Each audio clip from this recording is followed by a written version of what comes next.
Mettre au monde un bébé, c'est fabuleux, c'est beaucoup d'amour et de bonheur.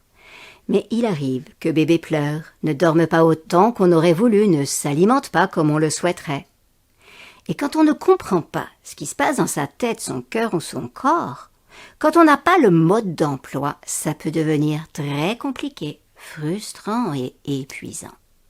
Avant d'avoir un bébé, nous avions des idées, des principes, nous sommes tous de parfaits parents. Une fois face au bébé réel, nous découvrons rapidement que ce petit bébé ne se conforme pas à nos attentes et que nos principes peuvent se révéler inopérants. C'est normal, c'est un être vivant. On ne l'avait pas pensé. Un être vivant, c'est un être en développement. Ses besoins sont changeants. Ils évoluent de jour en jour, parfois d'instant en instant.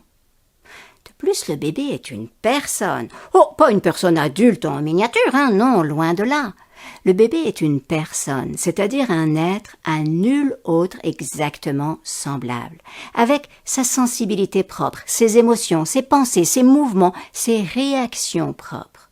Il s'adapte à son environnement, à sa manière vraiment unique, en fonction de son histoire génétique, épigénétique, son histoire in utero.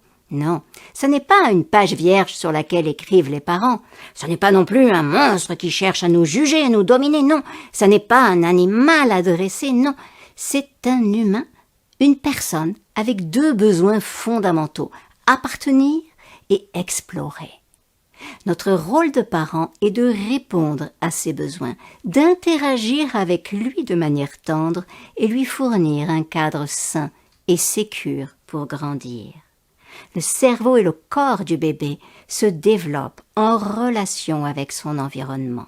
Il a besoin d'interaction et il a besoin d'un environnement sécurisant, un cadre lui permettant de se développer.